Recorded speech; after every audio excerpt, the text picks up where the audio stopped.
Oh, hi kids, welcome back. Sorry about that, but I didn't have enough storage on the iPad and it cut me off, so I had to free up some space, and I'll now continue with the Chapter 8 mid-chapter checkpoint. All right, we're going to look at number 13.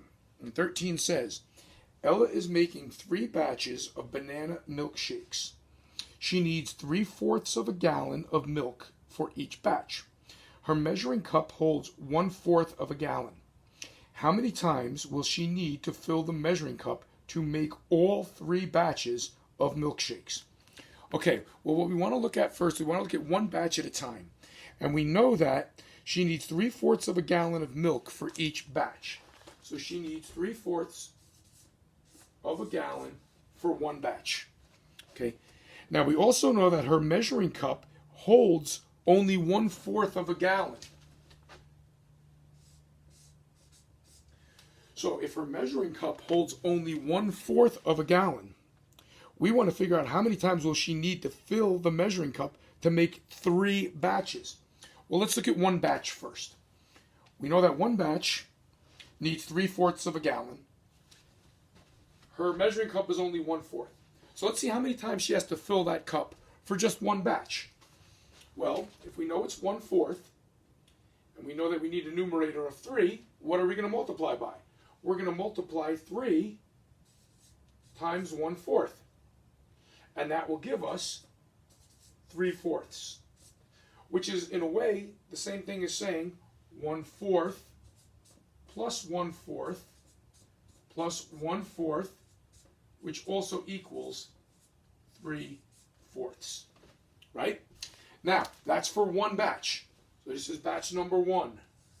She has to make 3 batches.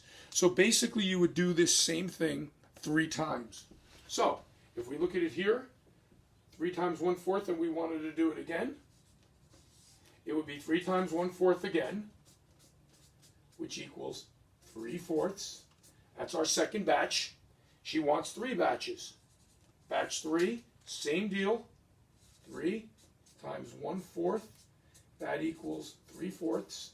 And if you wanted to add up, you could do the same thing over here 3 times. But we're looking at multiplication right now.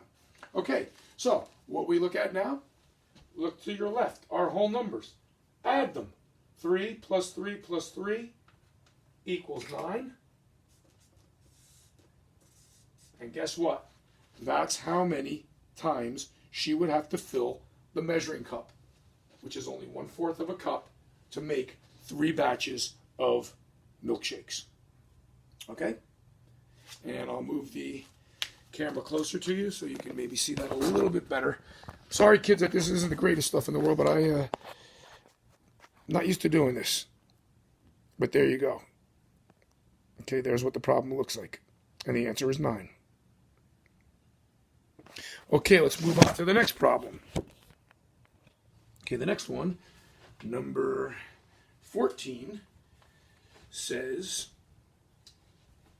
Darren cut a lemon pie into 8 equal slices. His friends ate some of the pie, and now 5/8 is left. Darren wants to put each slice of the leftover pie on its own plate. What part of the pie will he put on each plate? Okay, well, we know that Darren has 5/8 of the pie left. He wants to put that onto individual plates, and he wants to find out how much will go on each plate. Well, if he has 5/8 of the pie left, we know our denominator is 8. Our numerator is 5. So that's really telling us that it's 5 times 1/8. And if you wanted to add that out, you would take your 1/8, like we did up here, and add it 5 times.